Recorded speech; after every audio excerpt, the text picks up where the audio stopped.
Okay. So we made it to Saturn in the 10th house synastry. Saturn in the 10th house synastry is not that bad. I mean, there's delays, there's these limitations, but I feel like both partners are more accepting of said limitations. It depends. Okay, like I could see Saturn and Libra definitely, you know, or Saturn and Capricorn. Definitely being more comfortable in these houses or this house or whatever, because Saturn belongs in the sign of Capricorn, or either Saturn and Aquarius. Saturn rules Aquarius and Capricorn, and it's exalted in Libra. But once again, here we go. Saturn in the 10th house industry does not play around with relationships, with their partner, with their public image. They just don't. They take these things very serious. It could be a very rigid couple, but at the same time, other people see this couple as like the ish. Okay, they're not lightweight.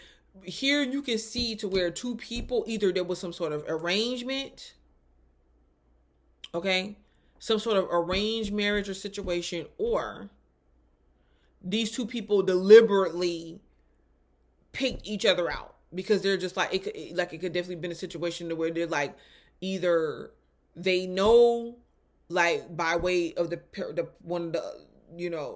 parent, grandparents, whatever, by way of bloodline, there could be possible financial accumulation here that they both benefit off of. But they don't, even if they don't have the resources early on. See, this is where you can see like a delayed marriage or delayed coming together with each other. Because if they're going to, either they're already in a position to where it's like they know that they're good. Okay, they know that they're good stability wise, or that is what they're going to seek in their relationship with each other. That is what they notice about each other. The security, the stability, the family, what's being passed down, what they can pass down, what they can accumulate. And these two can be pretty strong together. And they can grow older together. They could be in a long-term relationship. And I'm not saying that it's necessarily like it's infidelity free or anything. They could break apart and they could come back together. It doesn't matter. But when they do come together, it's really hard to break them apart. Now, said reasons why it's hard to break them apart, that's a whole nother story.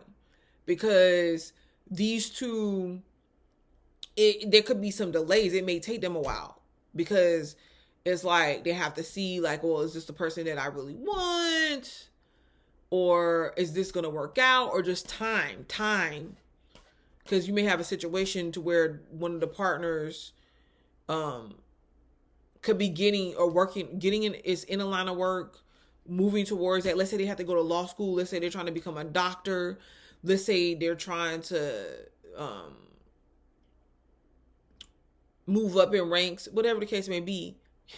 Yeah, like over time, they get themselves to the place where they're developing or they're accumulating this long-term stability, assets, whatever, and they're taking that very serious. And in coming together, they realize each other's hard work. They realize the stability within the other. Now, this is the thing, because their strongest point is the fact that they can come together.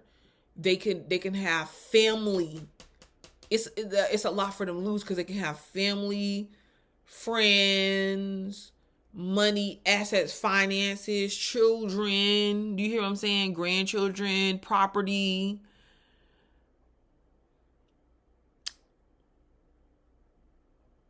They can have a lot of things invested in within each other. It could be a business, contract, relationship.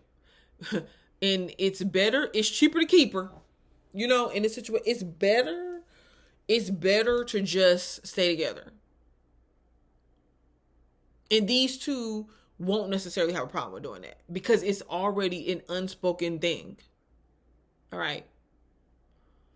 Um Now, the limitation, I feel like here, I don't necessarily feel like it could be, but I don't really feel no, I'm sorry. There could be the situation here to where one partner is older than the other. I see that in this house, but it doesn't have to be because we're dealing with Saturn in Capricorn here.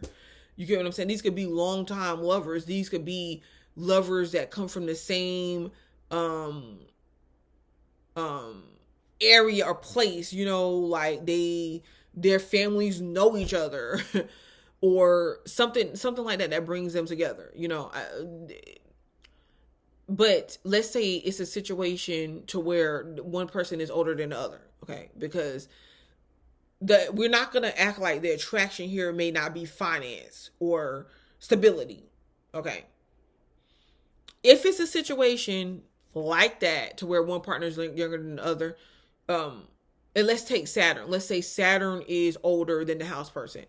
Yeah, I'm not gonna lie. Saturn could definitely come off as someone that is domineering, trying to control how the relationship goes, what the person is gonna do, how they're gonna look, really wanting to exude this air of perfection. This is that couple that you may see together, but you don't really, that they're together. You see their power together, but you may not even see them really interacting emotionally to each other. Maybe.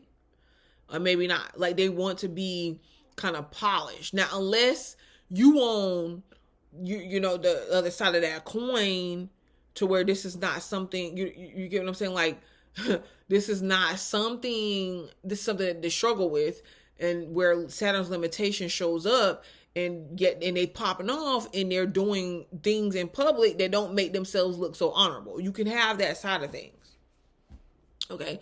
But or you can have the house person being like or acting like this father figure to Saturn too. A father, this. Okay, Saturn, so where are you going again? All right, yeah, well, you need to be back by 8 because little Sammy Jr. has to be at a player, has to be at this, you know what I mean? Handling business within the family. Like, we all got to show up together. And in return, the Saturn person can feel like, well, dang, you know what I'm saying? Like, I understand why you can't go handle that. And I do this. Really, all in all, though, the Saturn person, or just both of them, that domineering aspect, even if it could be irritating, it's like kind of like they both simultaneously know, well, this is just us handling our responsibility. It's kind of like, okay, yeah. So it works. It works. Some kind of crazy way. The limitation can show up though as what they're allowed to do and what they're not allowed to do, what they're able to behave like, what they're not able to behave like. Do they come together when they're younger, or do they wait? Is it something that they stick in even though, even at a younger age, it's something that they stick in and they're willing to stick in over time? They could give up a lot of their fun and stuff like that with each other. So just be mindful to incorporate that. Don't make everything about work and everything about responsibility. Just to lighten this up a little bit. But it could be a pretty stable aspect. I mean, in Synastry, I feel like there's karma that's associated here that's showing up heavy, that maybe one or both people, possibly both, more than likely, have to deal with. So it could be a situation where, yeah, you're not going to be together if you are hung up on the limitations of your forefathers, or hung up on the limitations of the generations that came before you. You know what I'm saying? Because these two could be highly, wanting to be with each other, but at the same time, something dealing in the family lineage that says that they cannot, But all in all, I feel like these two, out of all the other Saturn and Synastry aspects, these two, even though they could be hard to come together, or they face limitations, they could be willing to both be in, like when they're both in it, they could be willing to be both in it for a long time to come, and they have the ability to stay together for a long time to come. But you have to have other synastry aspects if you're not going to consciously do these, make these changes that lighten up this synastry a little bit. Yeah, and the focus here could be on career or some sort of long term, like finances or accumulating it. You know what I mean? So you guys could work together at that. You can meet each other, at a career, but it's not just limited to that. With the 10th house. So this could be a very public relationship as well. All right, and like I'm saying, like people see this couple as like the couple, like okay, yeah, that's couple goals right there. And let's say you take Saturn and Scorpio in this house, in the 10th house. This is business, like power couple, power moves, So yeah. All right, this has been Saturn in the 10th house synastry. I'm Butterfly to Light. Peace.